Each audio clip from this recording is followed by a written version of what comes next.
দ্রুত বীর্যপাত premature ejaculation পুরুষদের খুবই পরিচিত একটি সমস্যা। অনেকে এটাকে প্রধান সমস্যা হিসেবেও মনে করে থাকেন। কখন একজন মানুষ মনে করবেন যে তিনি দ্রুত বীর্যপাতের মতো সমস্যায় ভুগছেন? প্রত্যেকবার সহবাসের ক্ষেত্রে 1 মিনিটের মধ্যে তার বীর্যপাত হয়ে যাচ্ছে এবং এই যে সময়টা এটা টানা 6 মাস পর্যন্ত এভাবে হচ্ছে, তাহলেই মনে করতে হবে যে তিনি দ্রুত বীর্যপাত বা প্রিম্যাচুর ইজাকুলেশনে ভুগছেন। দ্রুত বীর্যপাতের সমাধান সহজ, তবে খেয়াল করতে হবে যে একজন মানুষ কখন দ্রুত বীর্যপাতের মতো সমস্যায় ভুগছে। অনেকের দেখা যায় যে বিভিন্ন ধরনের শারীরিক সমস্যা থাকে।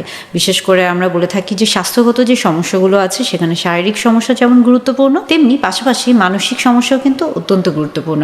শারীরিক সমস্যার মধ্যে দেখা গেল যে একজন মানুষ হয়তো বা বিভিন্ন ধরনের আমরা বলছি যে রোগে হয়তোবা তিনি অনেক দিন ধরে আক্রান্ত আছেন এবং যার কারণে তাকে হয়তোবা অনেক ধরনের ওষুধ গ্রহণ করতে হচ্ছে এবং হয়তোবা দেখা যাচ্ছে যে সেই ওষুধগুলোর কোনো পার্শ্ব প্রতিক্রিয়ার কারণে তার দ্রুত বীর্যপাত হতে পারে। আবার পাশাপাশি দেখা গেল যে হয়তোবা একজন পুরুষ তিনি অনেক দিন ধরে হরমোনের বিভিন্ন সমস্যায় ভুগছেন এবং যার কারণে তার দ্রুত বীর্যপাতের মতো সমস্যায় তিনি ভুগতে পারেন। এছাড়াও অনেক সময় দেখা যাচ্ছে যে একজন পুরুষ তিনি হয়তোবা বিভিন্ন ধরনের কাজে ব্যস্ত থাকেন কিংবা সাংসারিক পারিপার্শ্বিক বিভিন্ন ধরনের তার ব্যস্ততা এবং অনেক সময় তাকে বিভিন্ন ধরনের উত্তেজনার মধ্যেও থাকতে হয় এবং একটা সময় দেখা যায় যে সে হয়তোবা অনেক ক্লান্ত থাকেন বা উত্তেজিত থাকেন এবং তার মানসিক অবস্থাটা ভালো থাকে না, বিষাদগ্রস্ত থাকেন।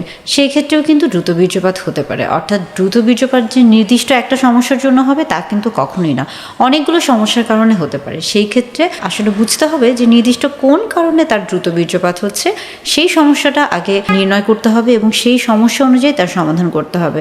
অনেক ক্ষেত্রে পুরুষরা নিজেরাও কিন্তু বুঝেন না যে আসলে নির্দিষ্ট কোন কারণে তার দ্রুত বীর্যপাত হচ্ছে।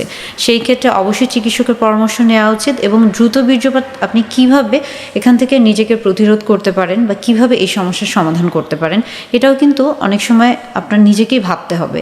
যেমন ধরুন যে অনেক সময় দেখা যাচ্ছে যে বিশেষ করে যারা প্রথমবার সহবাসে যাচ্ছেন বা একদমই নতুন দাম্পত্য জীবনে যাচ্ছেন, তাদের মধ্যে একটা অজানা ভয় থাকে এবং এই ভয় থেকেই কিন্তু অনেক সময় দেখা যাচ্ছে যে যখন তারা প্রথমবার সহবাসে যাচ্ছেন কিংবা অনেক দিন পর যখন তারা স্ত্রীর সাথে সহবাসে যাচ্ছেন, বিশেষ করে যারা দূরে থাকেন বিভিন্ন কারণে, হতে পারে সেটা চাকরিগত কারণে বা পারিপার্শ্বিক অবস্থানের কারণে, এই সমস্ত ক্ষেত্রে কিন্তু দ্রুত বীর্যপাত হতে পারে। অর্থাৎ বিভিন্ন কারণে দ্রুত বীর্যপাত হতে পারে এবং এই যে সমস্যাগুলো এগুলো কিন্তু চাইলে নিজেদেরই সমাধান করা সম্ভব। শুধুমাত্র আপনি যদি আপনার যে সঙ্গী রয়েছে তার সাথে যদি একটু খোলামেলা কথা বলেন, আলোচনা করেন, তাহলে এই ছোট ছোট সমস্যা থেকে আপনার যে দ্রুত বীর্যপাতের সমস্যা হচ্ছে সেখান থেকে আপনি একটা ভালো সমাধান পেতে পারেন। এছাড়া দেখা যাচ্ছে যে বিভিন্ন ধরনের পারিপার্শ্বিক যে অসুস্থতা রয়েছে, অনেকে বিভিন্ন ধরনের ওষুধ খাচ্ছেন, সেই ওষুধগুলোর কোনো পার্শ্ব প্রতিক্রিয়া হচ্ছে কিনা।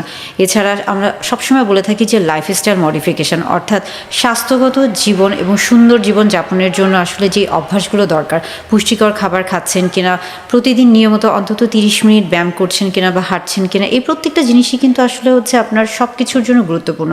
এবং সবসময় মনে রাখবেন যে স্বাস্থ্যগত জীবন বা মানসম্মত জীবন এটা কিন্তু আপনার একদিকে যেমন আপনাকে ভালো রাখছে, সুস্থ রাখছে, পাশাপাশি কিন্তু আপনার এই যে দ্রুত বীর্যপাতের যে সমস্যাগুলো এখান থেকেও কিন্তু আপনাকে রেহাই দিবে। অর্থাৎ দ্রুত বীর্যপাত বা প্রিম্যাচুর ইজাকুলেশন এটা আসলে প্রতিরোধযোগ্য। শুধুমাত্র আপনাকে নির্ণয় করতে হবে, জানতে হবে যে আপনার নির্দিষ্ট কোন কারণে এই সমস্যাটা হচ্ছে এবং এই সমস্যার সমাধান বের করতে হবে। এটা নিয়ে দুশ্চিন্তার কোনো কারণ নেই। দ্রুত বীর্যপাত বা প্রিম্যাচুর ইজাকুলেশন অবশ্যই সমাধানযোগ্য।